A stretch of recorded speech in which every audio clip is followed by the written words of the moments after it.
time for the August episode of Here and There. This month, the episode features Amanda Horton. She's here to talk about the 25th season of performances at Reynolds Performance Hall at UCA. Stefanie Brazile stops by. She takes us inside 501 Life magazine's Making the Great issue. Nick Feltz from Arkansas Game and Fish updates us on the Lake Conway renovation.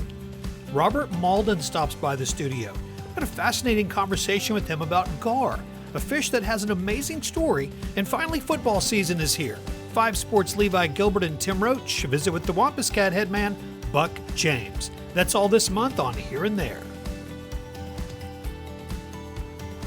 The 25th anniversary of something very exciting in Conway is what we're going to talk about next.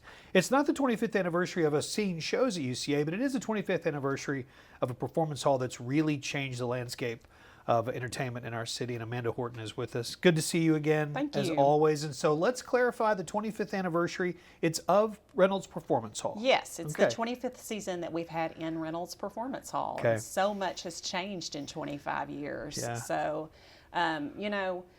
when Reynolds first opened, UCA Public Appearances was a department, and they used to have performances literally all over the campus in various spots, but they built that performance hall specifically for what we're doing now, which is big name shows, Broadway shows, dance performances, big concerts, and what a ride we've had over 25 years. I imagine, and we've got a generation of people who can say, I remember seeing blank. Yes. Or whether it's a show or a concert or whatever it might be. And in fact, one of those that people talk about all the time, we're bringing back for our 25th anniversary show. Okay, so and that's that always a lot of fun. We'll lead with that. Yes, Straight No Chaser. Oh, nice. So I believe this is the 4th time they've performed. Okay. They had performed at Reynolds once before I had been there. I've been there almost 11 years now. Okay. But 3 times since I have been there, and they sell out every time and put on just an amazing show every time. Definitely a crowd favorite. So we thought, what can we do that our audience is going to absolutely love? And sure enough, it's been a strong seller so far. So Straight No Chaser will be our first, will be our 25th anniversary show. And that is Friday, November 1st. Yes. Okay. Yes. Friday, November 1st. Yes. You know, when Reynolds was built, we started our seasons with about 8 national touring performances every year. And we bring in about 24 now. Wow. So it has really grown. And one thing that I'm so proud of, and I think has made such a huge impact in our state, is our new series that is celebrating their 10th anniversary. It's our Main Stage Education series, which brings school children from across the state of Arkansas to Reynolds Performance Hall. Conway Corp is a big supporter of that. We're so appreciative. But we've served 65,000 students in 10 years, and so many of those kids, it's the first time they've ever seen live performing arts, and it shows on their face. They're so excited about it. So, well, this year, that Main Stage Education for the early part of the season in November is Charlotte's Web and Goodnight Moon and the Runaway Bunny. Yes. And then in the spring, Don't Let the Pigeon Drive the Bus, Step Africa, and Ada Twist Science and Friends. Tell me about one or more of those. Well, Charlotte's Web is just a classic. Classic, yeah. We've had it before, and it's sold out all performances, and we know we've already had a lot of teachers contacting us about that one. The other performances are exciting as well. Many of them literature-based. The teachers love to read the books in the classroom, teach about them. In fact, we have study guides that go with every one of them, where they can learn about the book in the classroom, and then they come and see it come to life on stage. But Ada Twist Scientist is one of the ones that you all are sponsoring. And what I love about it is not just Ada Twist. It's Ada Twist Scientist, Rosie Revere Engineer. And, you know, what it is it's bringing an Iggy Peck architect. But it's bringing to light careers that kids don't always hear about at a young age. And so they're learning about those careers and opening their minds up to something new and different they might do with their life. So we're thrilled to bring that. Step Africa is a show that's really great for pre-K through 12th grade. Oh. Everyone will love it because it's a dance show. Okay. It's also a history show where they are talking about the history of African dance. Okay. And it's really quite amazing. We're going to do a night performance that we know our college kids are going to respond to, because we have a huge step show at UCA with our fraternities and sororities right around homecoming. Okay. So we're so excited to bring that not only to our elementary and high school children, but also to our college students in our community. So speaking of community, the Broadway series is always a headliner. It People is. are always excited about it. They It line up is. for these tickets. Who's coming for this year's Broadway series? So far, the one that has the most interest, I'll lead with that, is Pretty Woman, the musical. People love the movie. And the musical is really quite brilliant on stage. I just saw it recently, and it's amazing, and people have responded quite well. But we also have some classics coming back. Yes. We have Stomp coming, and every time we bring in Stomp, people adore it, and they request it to come back. So we're able to fulfill that this year. Also, A Wonderful Christmas Story, Rudolph the Red-Nosed Reindeer, the musical. Yeah. So not like what you'll see on the cartoon on TV. Of course, same storyline. But it's a musical, lots of music, song, dance. That will be a whole lot of fun. So. And then Shrek the musical is coming up too, and that's early in the season, Monday, September 9th. Has that been here before? It has. Yes, it has. Actually, it has, about 12 years ago. Okay. We have kind of a funny story about that. At the time, 12 years ago, Shrek was a huge costume, and it could not fit. We didn't have ample space to get him dressed backstage, so we had to take a big conference room next door at Brewer Hageman and have that as his dressing room. But the costumes have been revamped a little bit. Not quite that costume, but we're kicking our season off with Shrek. It's a great musical. I have seen it a couple of times, and it's really fantastic. It really is. Lots of interest in that one as well. So let's talk about the Night Out series next. And we mentioned Step Africa a few minutes ago. What else is going on with the Night Out series? How do you say Malevo? Malevo, Malevo. Yes. They are a dance group from Argentina. Okay. And one thing I love about Malevo is they don't just dance. They're not just amazing dancers, but they also have a large drum show where you have 12 men on stage all drumming at the same time.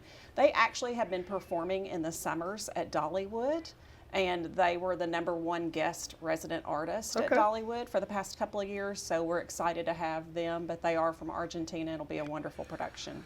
This Ghostbusters show, what is this? It's the movie? It is the movie. Okay. In the same vein that we did Batman last year. It is with the Conway Symphony Orchestra. So we are so fortunate to have that symphony in our community. Yeah. They are just amazing. They will come in, they'll learn the full score of the movie. We'll drop the screen, they'll play the score as the movie plays. And you know, if you've not ever seen a live orchestra movie, you really should. It's a great way to introduce children, young adults to the orchestra if they don't think they're into classical music, although they should be. This is a great way to introduce them to what an orchestra sounds like and feels like. Finally, the pop series, Indigo Girls, Larry Fleet, Preservation Hall Jazz Band, Hot Club of Cowtown, and Tyler Hilton celebrates the music of Sun Studio. 4 great shows there, very diverse opportunities to see some live music. They really are. Preservation Hall Jazz Band, I just saw them in New Orleans. This is going to be their Christmas performance. It's in December, so it'll be so much fun. The Indigo Girls, of course, with the Barbie movie being such a hit, and Closer to Fine was their song that was a lead in that movie. We're really excited to have them. And Larry Fleet, just a rising country star. So real excited about that show as well. Tickets, other information, send us where we need to go for that. So you can go to our website at uca.edu/Reynolds, or you can certainly come to our box office. We're open Monday through Friday from 10 a.m. to 4 p.m. The best way is to jump on the website. That's the quickest, easiest way, but we're happy for you to come to the box office. We'll even take you into the theater and let you pick out your seats if you want to sit down and take a look at what the stage looks like. But you know what? Not a bad seat in the house. There is not. I feel like I've sat in most of them, and it's a great venue. We're fortunate to have it, and we're fortunate to have you leading it. Thank you. Thank you. Appreciate you, Amanda, very much. Appreciate you coming by. Absolutely. Thanks. Express yourself with beautiful custom jewelry from Brooks Fine Jewelry. Come on down to Brooks Fine Jewelry and take a look at some of the new products that we offer. We have a new extensive line of men's watches, and we invite all those watch crazies out there that want to come in and take a look. They're here for you to look at and try on. As a full-service jewelry store, we offer hand engraving and laser engraving for just about anything you can imagine. So come on down to Brooks Fine Jewelry and visit with us. We look forward to seeing you. Brooks Fine Jewelry, your jewelry makers in downtown Conway. We're joined now by Stefanie Brazile. She is the co-owner and the editor of 501 Life magazine. Making the Grade is what we're going to talk about this month. The issue is called Making the Grade, and I would assume it has to do with school because school's starting. It's August, and we are all ready. What are we going to learn in the August issue? We're going to learn about a lot of great programs that are in place right now to encourage kids this school year. So you're talking about many different aspects of education, which we'll get into as we go through this. The Museum of Discovery hosted quite a few kids from districts, and they're on the cover? Yes, so we planned a field trip, okay. and we invited about 18 kids from 5 school districts, some of those local, of course, yeah. Conway School District, and we all went to the Museum of Discovery. Back in 21, they had a major flood. I'm sure you remember hearing about that. They had to rebuild all of the exhibits, but it gave them a chance to reinvent the museum. It's much more interactive now, so kids with a lot of energy will have a lot of fun there. And on our cover, you see the kids were seeing an example of fire, how you make fire with this special powder that you put on water. They also go out to schools and take these programs out to school districts. So we just wanted to highlight their efforts to build that lifelong love of curiosity into kids. I like that they have taken advantage of something that did not go their way, obviously the flood, and turned it into something different. A lot of us have grown up going there, taking our kids there, but as our kids get older, to know that they're still doing good work there, and it's not surprising at all. All right, so from science to the band, let's talk about the South's longest running band camp is right here. It's now called Destination Band Camp, formerly known as the Dixie Band Camp. I've taken my kids to that, so tell me about these 1,500 students that came to town. This has been going on for 87 years. Gosh. It's the 3rd location in Arkansas, and we know that it's been at UCA since the 60s. And it seems to be as popular as ever. This is one aspect of education that so many kids take advantage of. Yeah. I was a band nerd. I was a band kid. I played the French horn. Were you in band or athletics? I played the trombone in 6th grade, and I only played because I wanted to play the trumpet, and the band director said that my lips were too big for the trumpet, and I had to play the trombone, and then I quit because I had my feelings hurt. Well, I wanted to play the clarinet or flute. I had a gap between my front teeth. Man, so they put me on a brass instrument, this huge brass instrument I had to carry on the school bus. You know, French horn is really large. Of course, I did get braces eventually, thank goodness, and close that gap.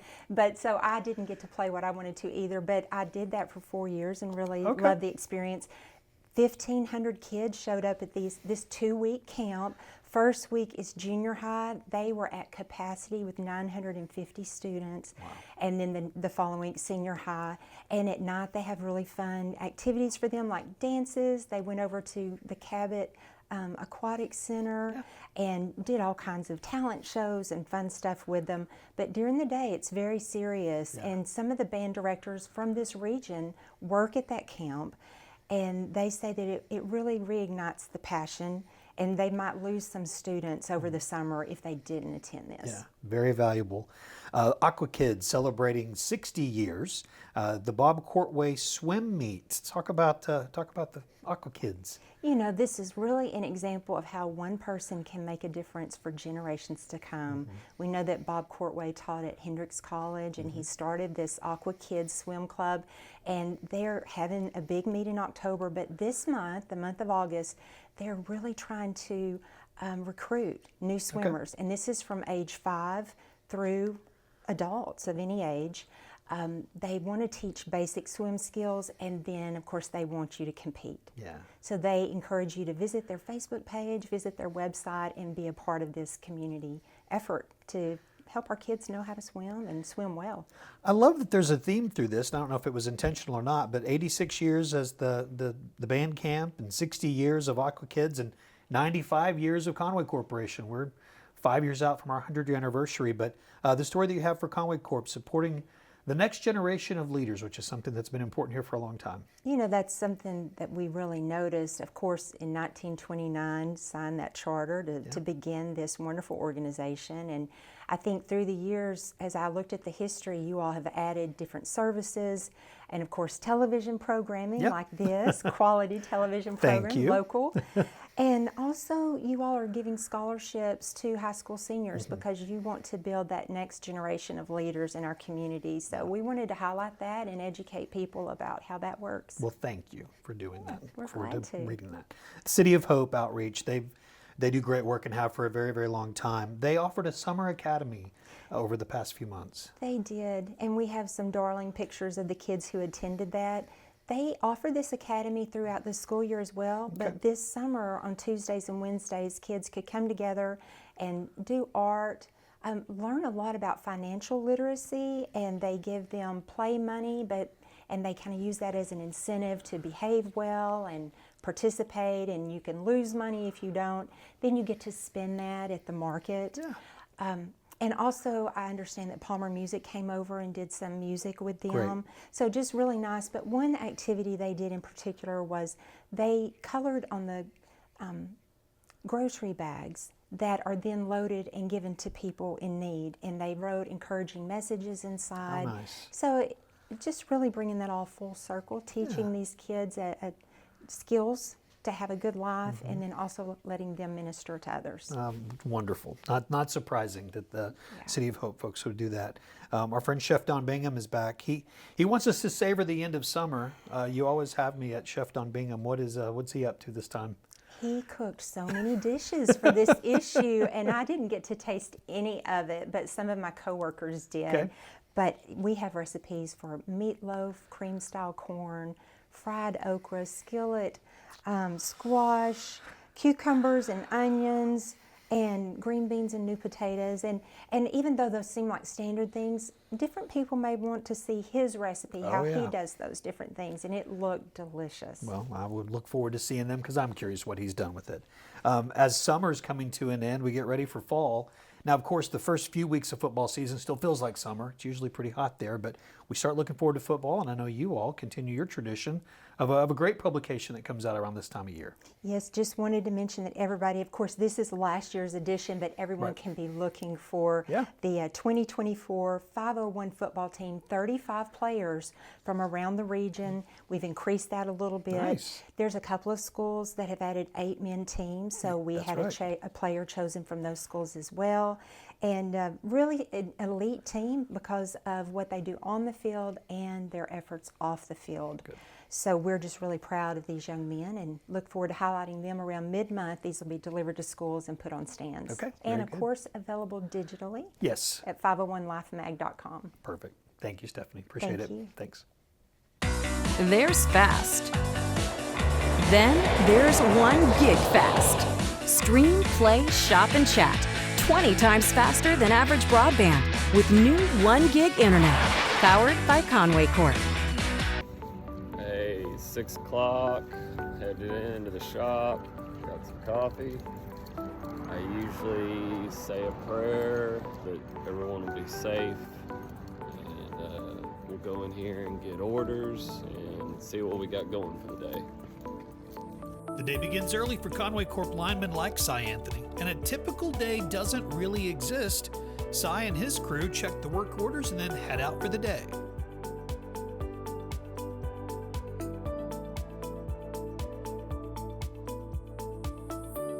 Hey, it's 6 p.m., day before Easter, heading in. Trouble man had a trouble call that he needs help on, and so I am coming in to help with that. Beyond the day-to-day responsibilities of our linemen, there's the occasional trouble call that can happen at any time, day or night, including holidays. All right, got the power back on. Took about 3 hours, and now gonna go home, eat a late dinner, and hopefully make Easter service. There's some exciting research being done at UCA. It's being done there, but it's something that's going to affect all Arkansans, especially those of us who care about the water and the fish in the water. We've got Robert Mauldin with us. He is a UCA Professor of Chemistry, and he was just telling me he's found a way to turn a love of fishing into a career, in a sense. So congratulations on that. Something that we all should try to achieve for. You work with gar. Let's begin there. What is a gar? Why are you interested in this? How'd you get interested in it? Let's look at kind of that 30,000-foot level of the research you're doing with gar. Okay, great. Well, thank you for having me. Yeah, I appreciate it. Gar are fantastic creatures. They have been on the planet for 100 million years total, far longer than humans have. And they play a really important role in the ecosystem. They serve as a top predator, so they help to regulate the populations of other fish. Okay.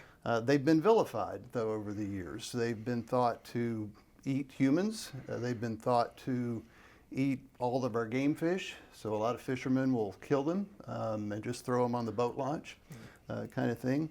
So yeah, that's the fish. It's a fantastic fish, and I feel very much like an advocate for this important fish. Why do they have that reputation? Just because of their size? I think that's and lack of education, probably? Yes, I think not understanding the fact that they won't eat anything bigger than what they can swallow. Okay. So they're not going to bite a human because they can't swallow us.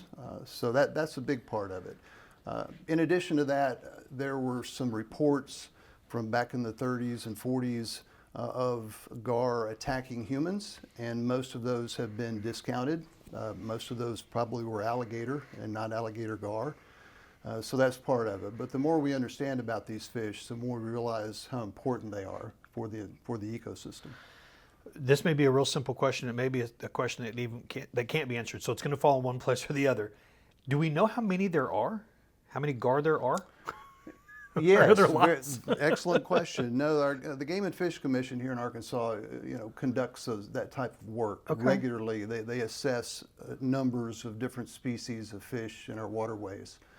And it's pretty clear that one of the fish we're studying is long-nosed gar, and long-nosed gar are very plentiful. They are all over the eastern United States, and there are a lot of them. Okay. In fact, our research we've harvested more long-nosed gar because they are so plentiful, so we're not really hurting their population. The alligator gar, however, has been extirpated, is the scientific word that's used. They've become extinct in a good part of our country. They used to go all the way up the Ohio River, all the way up the Mississippi River, but now they're confined really just to some southern states, Arkansas being one of those states. Where did the love of this come from for you? Well, I grew up fishing. I have to credit my dad, who took me fishing as a kid. Yeah. And I remember the first time that I saw a long-nosed gar, I was about 7 years old in Lake Texhoma. And this big school of longnose came in, and they were surfacing, these things come up and they go and go and go. They're like 6 feet long. Yeah. It's just fascinated by these things. So I've always had an interest in fishing, and frankly, for me, this is bringing my passion for fishing and uniting it with what I do on my job, which is to work with students and to teach and to do research, and so. Yeah, it's a long-standing passion that I've had, and it's so much fun to now have a job where I can bring that passion to what I do. Well, and I think that leads perfectly into these photos that we want to go through. And I know the first photo is here of students, you and students. So tell us about this that we're seeing on our screen now. Okay, sure. Well, at UCA, in the chemistry department at UCA, we only have, I shouldn't say that, we have a bachelor's degree program. We don't have a master's or a PhD. We primarily focus on teaching. And it is through our research that we are able to teach, because teaching and learning, the learning part of that is research, really. And we, at UCA, we do both. And I think we do both quite well. My department will have 30 to 40 students doing research every semester. So what you see in the photo here is me with 4 of my students from May of this year. My research group, they all graduated, so I'm having to start all over again with 2 new students. But from left, well, you see me on the left there, and then Corey Cullen, she's going to dental school, and then Grace Fuel, pharmacy school, Caitlin Stoker, dental school, and Francesca Reddit is working for an environmental lab right now in Little Rock. These are some exceptional young people. Yeah, they really are. Wow. I mean, they're just fantastic students. And none of them, frankly, are going to go on to do GAR research. But they all, I think, will use research skills in what it is that they do. Yeah. Our next photo is clearly you with a GAR. How big is that one? That one, I really bonded with this fish. This fish is as old as I am. I'm 62 years old, and we estimate this one to be about 62 years old as well. And that's one interesting thing about these gars. They live a long time. Longnose live 50 to 60 years. Alligator gar lived up to 100 years. So that's a long time that these fish can build up these pollutants in their system as well. But that is a long-nosed gar. That's one of the species that we're studying. Again, that one's very plentiful, unlike the alligator gar, which we'll see a picture of here shortly. That's my garage, and that's where I sometimes process these fish. We take a number of external measurements, and we take a flesh sample, because that's another goal of the research, and it has to do with human health, because humans do eat these fish. And so how much of these contaminants humans ingest is something we're addressing as well. Another student, former student, this is Brittany Story. She's working at an analytical lab in Little Rock now. And this is an alligator gar. That's just a baby. Okay. It looks like a big fish to me. Yeah. I know it is a big fish, but that is probably about a 2-year, maybe 3-year-old fish. All right. And so again, this slide illustrates what an alligator gar looks like, and again emphasizes the educational mission that we have. Okay, so I am not a fisherman. I caught a fish on a pond in Colorado about a month ago, and I felt like I had accomplished a huge event in my life. How would someone catch a gar? Are you just out there fishing and you get one? For someone who is very simple into this, how would you explain it? Sure. Well, our samples that we get, we mostly get them from two sources. One is Parker LaRue is president of the Bow Fishing Association of Arkansas, and they shoot long-nosed gar. Now, they don't allow the shooting of alligator gar, to their credit.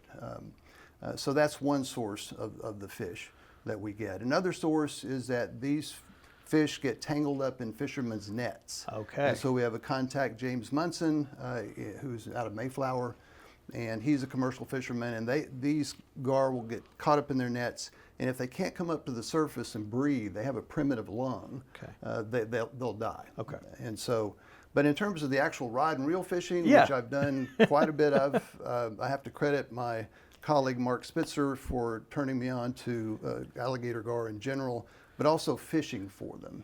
Mark passed away last year, by the way. He was a professor at UCA as well. But to catch these things, it's really hard. They say a muskie is a fish of 1,000 casts, and I would suggest that gar are similar to that, because they're hard to hook. They have real bony mouths, and it's hard to get a hook in them. But we use circle hooks with often shad or cut carp or something like that, and then they'll just take off with it, and then at some point you start reeling, and that circle hook hopefully catches them in the corner of the mouth. We try not to harm them, because they will swallow the hook, and if it's a regular J hook, they can die from that. So it's aggravating, frankly. It takes a lot of patience, but when you hook into a big one, there's nothing like it. I bet. All right. Speaking of hooking into a big one. What about this guy? This person is Art Weston. He is from Kentucky, and he went with a guide, Kurt Kirkland, on the Trinity River in Texas. Okay. And the Trinity River has become kind of the place for sport fishing for alligator gar. And in fact, in Arkansas, back in the 40s and 50s, we were the center of a lot of recreational fishing for alligator gar. So this shows just how big these fish can get. I mean, this one was 283 pounds, a little over 8 feet long. So they're giants. Yes. And interestingly enough, fishermen now are trying to catch these things on the smallest hooks they can, and then the lightest tackle. He caught this giant gator gar on 6-pound test, which is phenomenal. Yeah. So this slide just illustrates just how big these alligator gar can get. A map. I love maps. Tell me about this. Me too, yes. This is a map put together by my research students from this past year, and it shows where we've gotten our samples in Arkansas. Okay. So another goal of this research is to figure out which waterways in Arkansas have high levels of these heavy metals. We're studying mercury, lead, and cadmium. And their toxicity is mercury's the most toxic and cadmium's the least toxic. But we're analyzing these fish for those three metals. And so another goal of the project is to figure out okay, where are these hot spots for these metals? And eventually we'd like to get them from all over the state. And the bow fishers, again, have been very, very helpful because they have their tournaments across the state. There are several sources of these pollutants. Burning coal produces a lot of mercury. And then mining processes produce a lot of the lead and the cadmium. And for example, there are abandoned mercury mines in the Ouachita Mountains. Okay. And in addition to that, there's old mines in northeastern Oklahoma. And so that, that flows down the Arkansas River all the way through our state. So that's another goal of the work, again, is the effect on human health. We're also concerned about the effect on the fish's health. Sure. But again, if we can identify certain areas where the pollutants are really high in these fish, perhaps that can inform the Game and Fish Commission's advisories when it comes to eating fish. Like there are a lot of them regarding mercury right now. And so is it primarily rivers? I mean, are they do you find them in lakes? I mean, where else would you, because I know you've mentioned quite a few rivers, it seems like. Good question. Yes, the longnose and alligator gar are in both types. They're in both rivers and lakes. Okay. Longnose tend to prefer rivers a little more. Gator gar tend to prefer water that's not moving as much, although they're in both. And so, yes, they're definitely in lakes and rivers across the state. Okay. Very interesting. Oh, goodness. Okay. Find a way for me to understand this. This looks to be a little more complicated. Well, we're trying to still understand it too, by the way. So this is an article about gar, so you might call it a garticle. There's your pun for yes, it is a garticle. It is a garticle, and it's research out of South Carolina, and we're really trying to replicate what they've done because they found something very interesting. By the way, these gar are longnose gar that came from estuaries in South Carolina. So some of these gar spend their time in salt water and some spend their time in fresh water, and some spend it in both. And we're, of course, only looking at freshwater gar, and this study suggested that difference between saltwater and freshwater might have an impact on what they're observing here. But what this graph is, on the y-axis is the mercury concentration in the fish, in the flesh of the fish, and then on the x-axis is the age of the fish. And for most fish species, the literature shows that there's generally a positive slope. I mean, the amount of the metal increases as the age of the fish increases, which you would expect to happen. But with gar, it's more of a parabola. They start out with high levels of mercury, and then that level drops off, and then at some age, the concentrations start to go back up in the fish. And this is puzzling. One hypothesis that's been put forward, and I'm going to grab this scale over here, but this is a scale from a longnose gar, and someone had just tossed this longnose gar on the boat launch, and it was there rotting, unfortunately, but I pulled a few scales off of it, and you can see that it looks like an arrowhead. In fact, Native Americans use those for arrowheads. Yeah, very much. Well, it's a bone-like material that requires a lot of calcium to make the bone. And these heavy metals can mimic calcium. So what we think, our hypothesis is that the mother transmits these metals to their little ones, intending to transfer calcium, because they're going to have a lot of calcium to grow those scales. Yeah. But unfortunately, the mother is also transmitting these other toxic metals to the little ones as well. So that's a hypothesis. We're, again, replicating this. We're not only looking at mercury, but we're looking at cadmium and lead. And I haven't found anything in the literature showing how lead and cadmium vary as a function of age.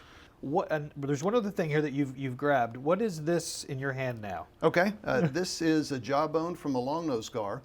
And you can see from this that it's really made for grabbing prey species. The teeth aren't like a shark's teeth that are made for shredding and tearing. Right. They're spiky, pointy type of teeth.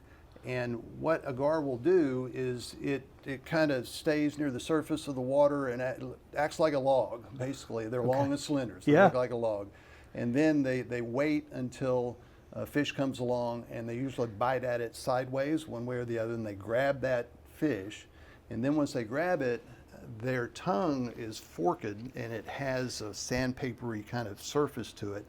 And it uses that tongue to move the fish around, and then it will swallow the fish whole. Okay. And so the reason why I brought this, and I'm giving this to you all to thank you for this interview, but the reason I brought this is just to show that, again, these fish don't eat humans. They will only eat something that they can swallow. Yeah. And that's what these teeth are designed for doing, is grabbing, not for chewing.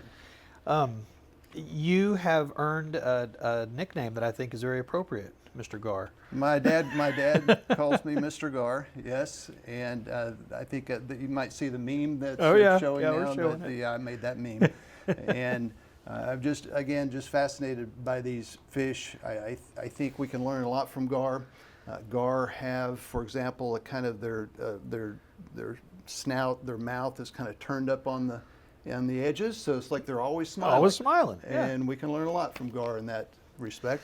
I think we can also learn a lot from them because they've been on the planet for 100 million years. Yeah. And the fossil record shows that they look pretty much the same now as they did back then. Wow. So they have found something that works, and they have stuck with it. Yeah. So that's another lesson I think we can learn from the gar. Let's we've got a video. We've shown some photos, but let's watch this video as I hit play here. Okay. So talk us through what we're seeing. Sure. This is Nathan Bowers. He's in medical school now at UAMS.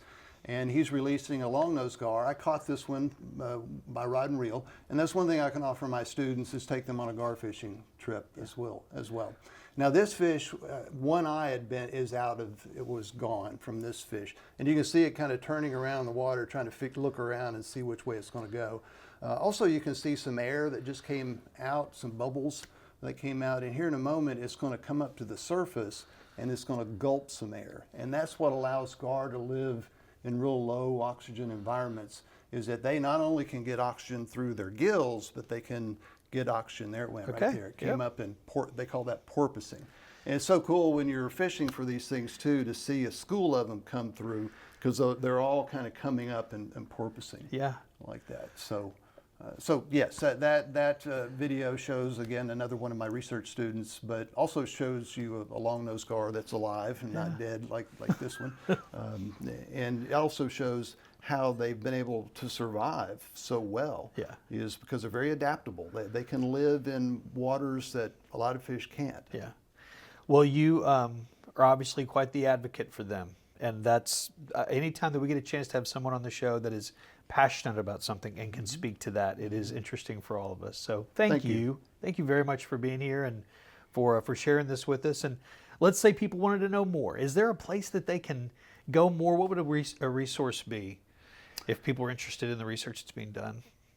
Well, for the research, the scientific literature is certainly there, but for most folks, I think the Game and Fish Commission, the Arkansas Game and Fish Commission, we collaborate with Eric Brinkman of the Game and Fish Commission. They also have a gar research team, an alligator gar research team, and they have really tried to educate the public about gar.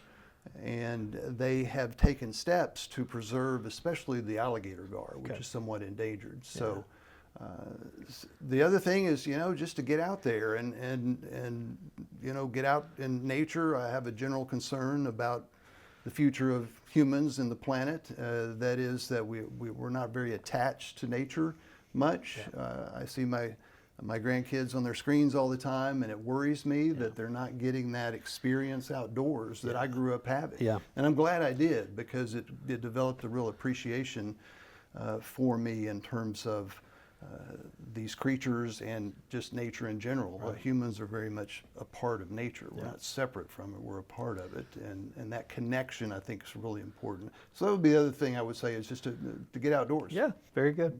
Thank you. Thank you. This has been very interesting. Absolutely. Appreciate Thank you very much, Robert. Thanks. Express yourself with beautiful custom jewelry from Brooks Fine Jewelry. Come on down to Brooks Fine Jewelry and take a look at some of the new products that we offer. We have a new extensive line of men's watches, and we invite all those watch crazies out there that want to come in and take a look. They're here for you to look at and try on. As a full-service jewelry store, we offer hand engraving and laser engraving for just about anything you can imagine. So come on down to Brooks Fine Jewelry and visit with us. We look forward to seeing you. Brooks Fine Jewelry, your jewelry makers in downtown Conway.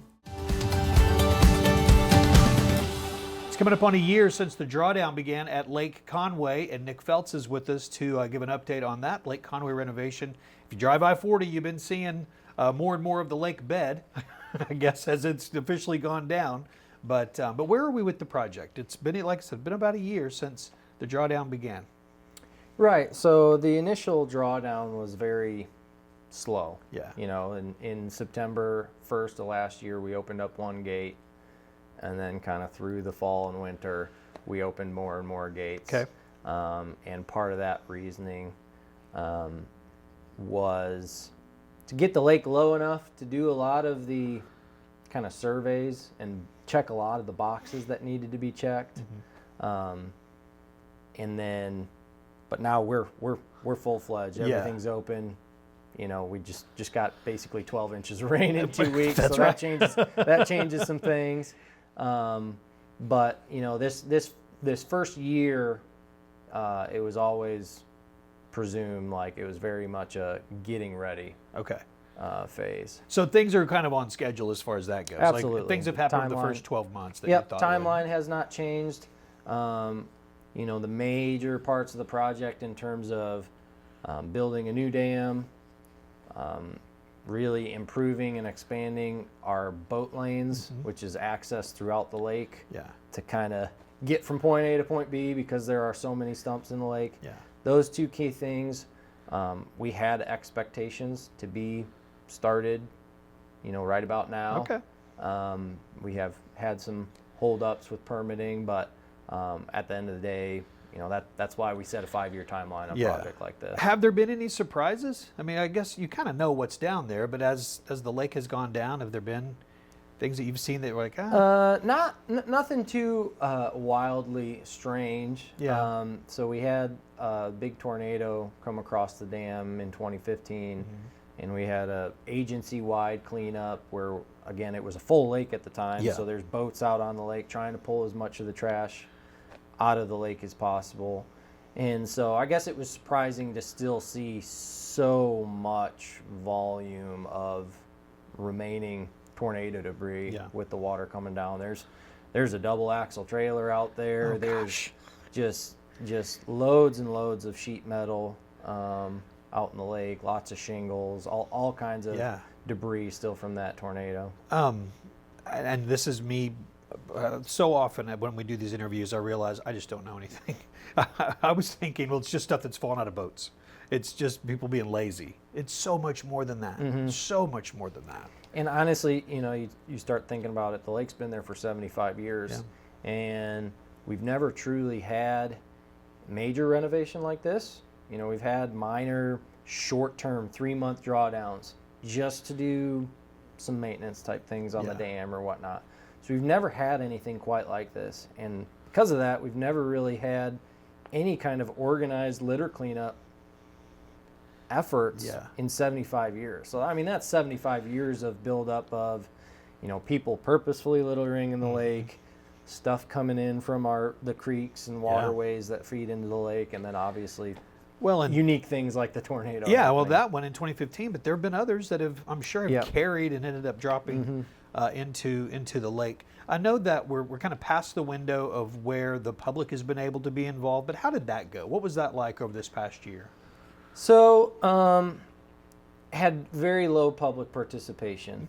We had 3 to 4 day events in April, May, and June where we were providing all the resources that anybody wanting to participate in cleaning up the lake would want available. We had, you know, safety gear, bags, trash pickers, free disposal via dumpsters, all of that. And we kind of through the kitchen sink at the promotion side of things and incentivizing things, but public participation was pretty low. Thankfully, I got a lot of coworkers that have their own jobs, own responsibilities, own duties that were willing to take time out of what they were doing to come help with that. Could have used 200 more bodies a day, but at the end of the day, with what we had, who we had, we're able to get 40 tons worth of trash off the lake, another 30 tons of tires. Still a whole lot more that could be done out there, but as you said, the window of opportunity, at least right now, is kind of closed. And we'll just continue to look for opportunities moving forward where we have windows where we can be efficient. So if someone's seeing this and they're like, I missed it, and I should have helped, I wanted to help, I had time to help, what's the best way for someone to stay connected? Is it through social media with the agency? We've taken definitely a multifaceted approach, and so we have our Lake Conway project page on our AGFC website that is updated regularly. We have our Facebook channels as well. And then we have a text service you can sign up for to get really short alerts fairly irregularly for really critical things like the cleanups. And then finally, we have some local, Facebook groups really centered around residents and people invested in Lake Conway that I contribute to just try to keep people in the loop, up to date on what's going bad, what's going on, good, bad, or indifferent. Because it sounds like some of it's difficult to plan in advance. It's someone can't all say, based on water level, right? And so that maybe that text is a good idea. So we'll make sure that information is included in the interview here. What does the next year look like? Can you really forecast what the next year? Is it all based on, like I said, we got 12 inches of rain recently? Is all of it based on that moving forward? To an extent, I think. A lot of people have been seeing prior to 4th of July, the lake got really lowest to this point. Got really, really low. And I think there's just been this conception that we've just been waiting for these just unrealistically pristine lake conditions to start work. And the type of work we're doing, the type of equipment that's going to be used, super versatile. I mean, they're used to working in this type of environment, and so we don't necessarily need the lake to be 8 foot down consistently for 6 months at a time to do work. The reason work wasn't being done on the lake is because of some permitting issues with the U.S. Army Corps of Engineers. And so the next year moving forward, on our end, all of our ducks in a row in terms of getting all the boat lane and dam work finalized, having that either bid out or about to be bid out, and having contractors in place to do the work, just ready to say go. So our ducks are in a row on that side of things, and now we're just in a phase of let's pivot towards a lot of the habitat enhancement work that we want to do moving forward through the rest of the summer and fall, knowing that the moment a permit is issued and we're cleared to go with that other stuff, we're just going to pivot right back and hit the ground running with that stuff. So, I mean, in terms of the next 12 months, next calendar year, I sure would hope to anticipate that, we'll be beginning work on the boat lanes, beginning work on the dam, beginning work on all of our other access improvement plans to the lake, our boat launches and parking lots and things like that. So, well, it's going to be a busy year. It's a recreational resource for the community, and it has been for 75 years, like you mentioned. So hopefully people will be challenged to help when they can, and certainly to pay attention and be aware of what's going on, because you guys have got a lot of work, and you've already done a lot of work with more to come. So thank you for what you're heading up there, because I know it's going to be something that will help generations to come. Appreciate it. Yeah, we're just trying to, as part of this project, we definitely want to engage with the public as much as we can, and have them bought in, have them invested in it, and feel part of it, and so they'll be, in addition to like cleanup opportunities as we can find them, there'll be opportunities to where we try to supply habitat resources to folks that maybe live on the lake and want to make their own improvements. Obviously that takes time, that takes money, And so any way that we can help assist and maybe provide materials like pea gravel and things like that, in those efforts, we want to help the landowners make their own improvements where we can. All right. Well, appreciate you. Thank you for coming by today, and maybe let's touch base again in a year and see where we are. Absolutely. 2 years into this. So thank you, Nick. Appreciate it. No problem. Thanks. There's fast. Then there's 1 gig fast. Stream, play, shop, and chat 20 times faster than average broadband with new 1 gig internet powered by Conway Corp. Reliability is a core value at Conway Corp. We test the nearly 34,000 electric meters in Conway on an ongoing basis. This is to ensure your electric bill is always accurate. When it's time to test the meter at your home, you'll receive a text letting you know to expect us. When our crews are on site, we'll remove the electric meter and test it. The whole process takes 15 to 20 minutes. If you have any questions, call us at 501-450-6000.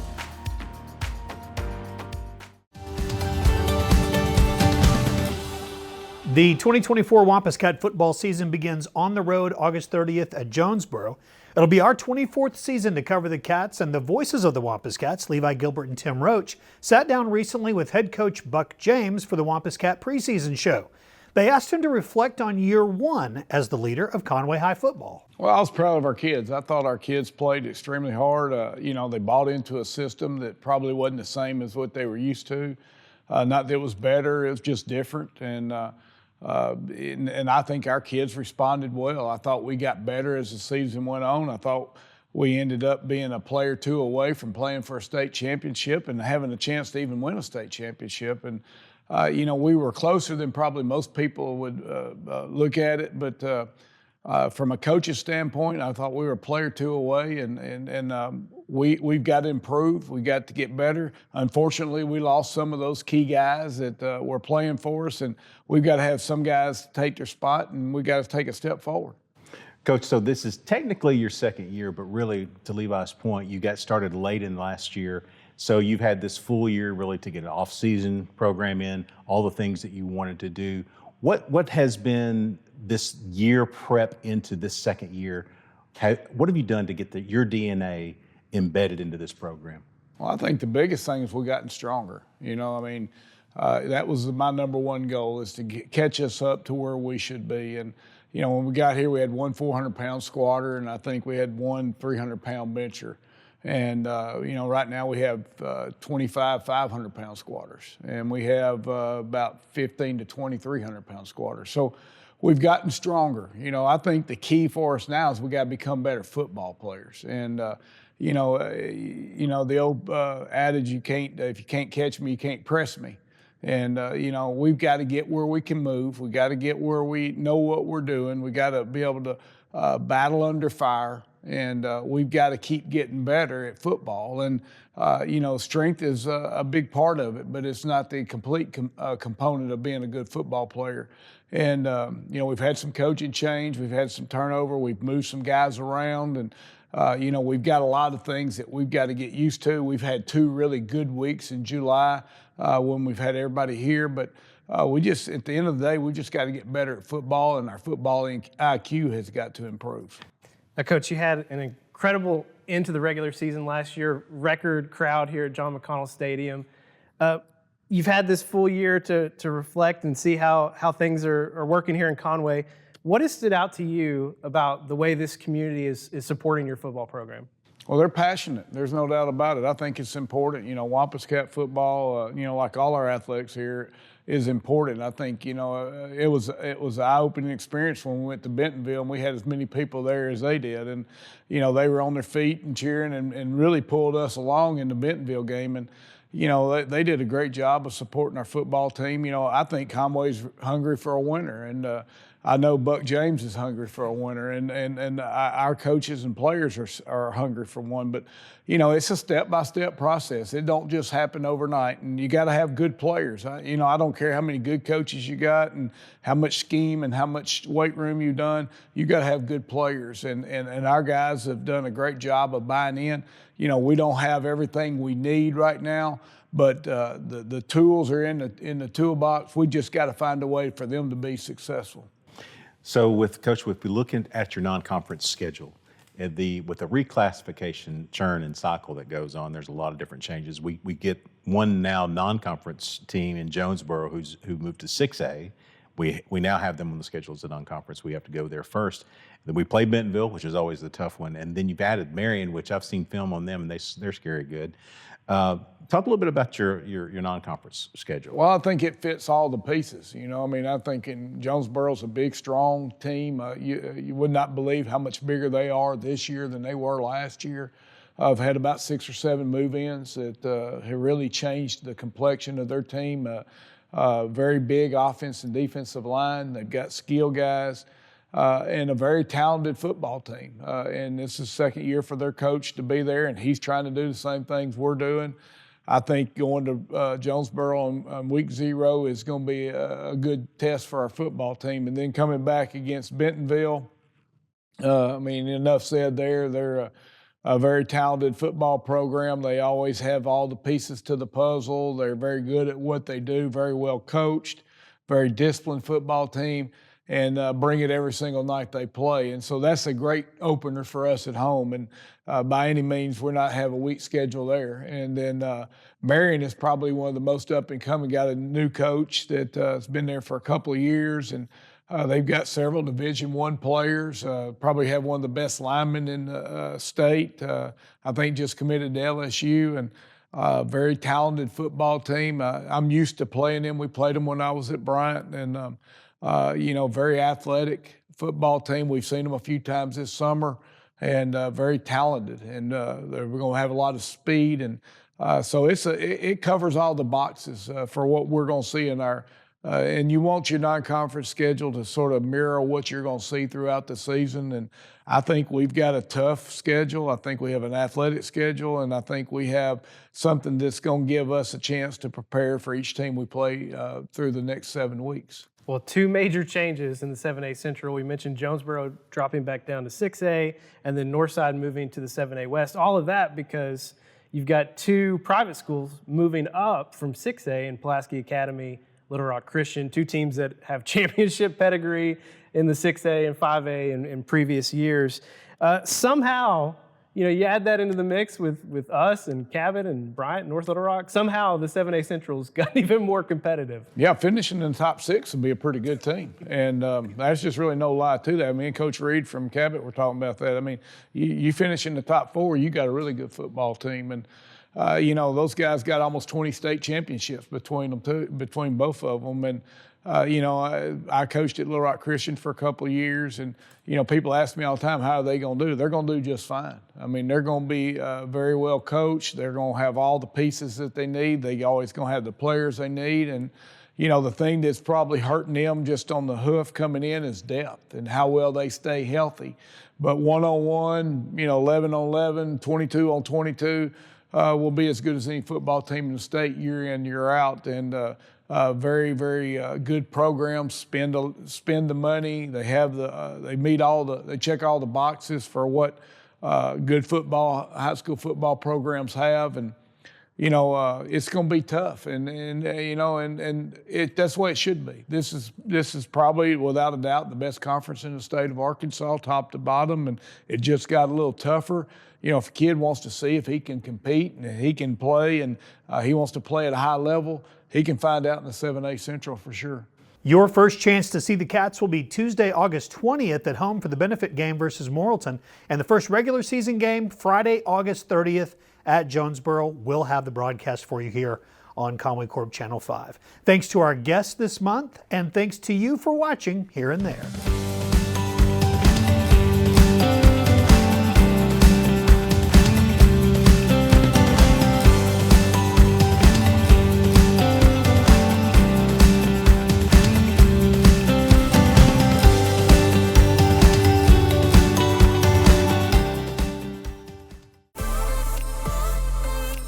We don't schedule the appointments, but we connect them. We don't read the x-rays, but we stream them. We don't handle the procedures, but we power them. Here's to running the things that make business run smoothly. Conway Corp. always on.